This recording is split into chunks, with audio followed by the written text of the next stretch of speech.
আমাদের যদি air power সক্ষমতা থাকতো, মায়ানমার জীবনেও এই 12 লক্ষ রোহিঙ্গাকে পুশ ব্যাক করে আমাদের মাটিতে দিতে পারতো না। আমার সেই পাওয়ার নাই।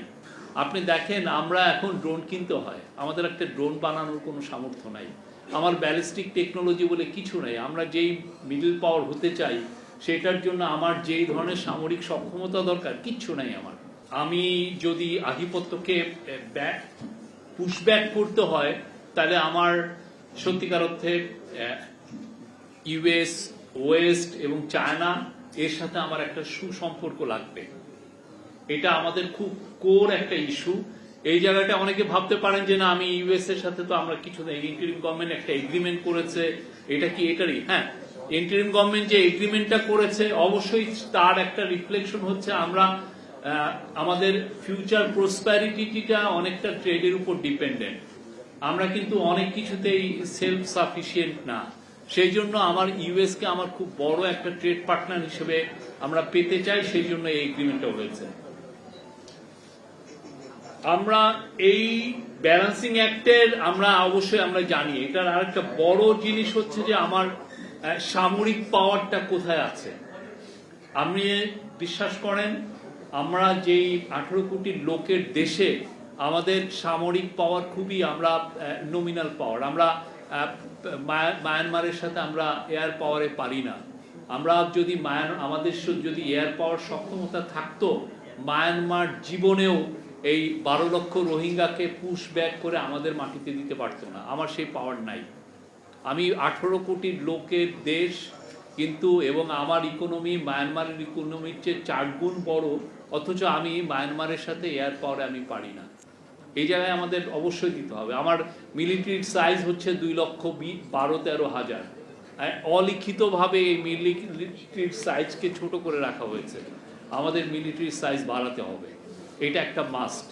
আমরা এই জায়গায় যে জায়গায় দাঁড়িয়ে আছি সেই জায়গাটা আমার যদি সামরিক পাওয়ার যদি আমি না বাড়াই, আমার সত্যিকার সভারেনিটির একটা জায়গা আমরা already we are tested in 2000 several times by Myanmar, এবং 2017 সালে তারা ব্লেটেন্টলি এই লোকগুলোকে আমাদের এখানে পাঠিয়ে দিয়েছে এবং আমরা তাদেরকে এখনো তাদেরকে দেখভাল করতে হচ্ছে।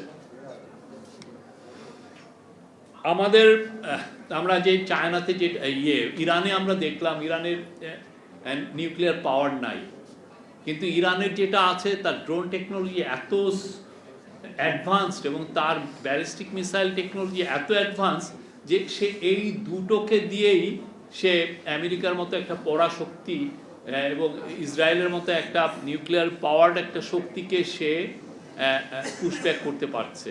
তাদের বিরুদ্ধে টিকে থেকে সেই যে দেখেন ফেব্রুয়ারির 28 তারিখে যুদ্ধ শুরু হয়েছে, এখনো সে টিকে আছে এবং খুব সগৌরবে টিকে আছে।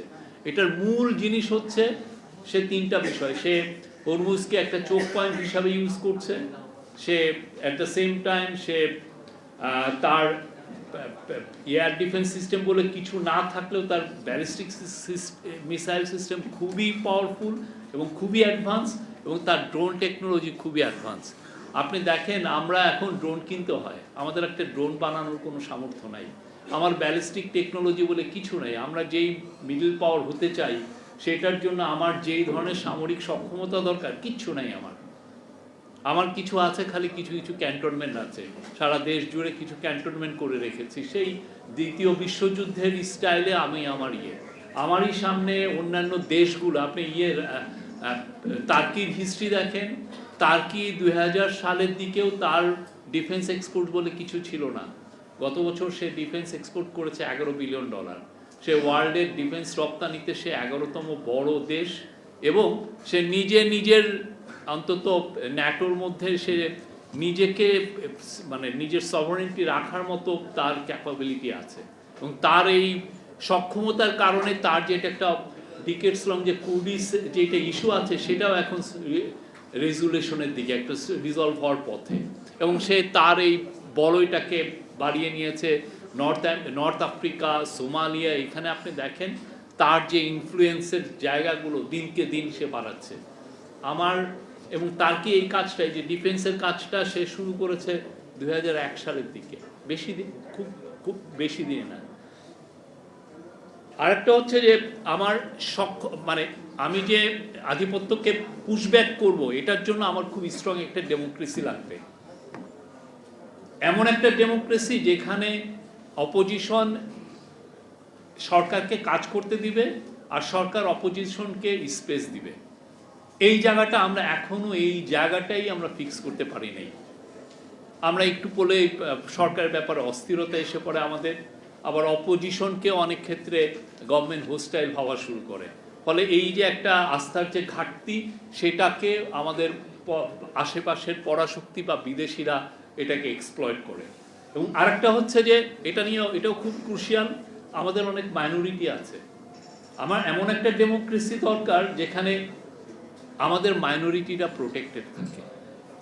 আমি যদি আমার মাইনরিটির প্রোটেকশন না দেই, তাতে হিউম্যান রাইটসকে যদি আমি আপহোল্ড না করি, সে মাইনরিটি রিলিজিয়াস মাইনরিটি তো হতে পারে, এথনিক হতে পারে, লিঙ্গুইস্টিক হতে পারে, সেক্সুয়াল মাইনরিটি, সবাইকে আমার প্রোটেকশন দিতে হবে, যাতে এই ইস্যুটাকে বহির শক্তিগুলো এক্সপ্লয়েট না করতে পারে। আমি যদি আমার মাইনরিটিতে প্রোটেকশন না দেই, সত্যিকার অর্থে এটা বাইরের দেশগুলো মনে করবে যে আমরা মানে একটা আমাদেরকে প্যারিয়া রাষ্ট্র হিসাবে একদম পোর্ট্রে করার একটা সুযোগ আছে। আমরা ইরান না, আমরা তার্কি না। আমার পুরো সত্যিকার অর্থে আমার প্রসপ্যারিটি ডিপেন্ড করে আমি ট্রেড করতে পারছি কিনা। আমরা এই জায়গাটা মাঝে মধ্যে ভুলে যাই। আমি তো সেলফ সাফিসিয়েন্ট না, আমার ওয়েস্টের সাথে আমার ট্রেড করতে হয় এবং ট্রেডের উপরেই আমার প্রসপ্যারিটিটা ডিপেন্ড করতে হচ্ছে। তো এই জন্য এই জায়গাটায় সবার উচিত মানে মাইনরিটি প্রশ্নে আমাদের যাতে খুবই উচ্চ আকাঙ্ক্ষা থাকে এবং তাদের রাইটসের ব্যাপারে আমরা যেন সবাই এক সুরে কথা বলি।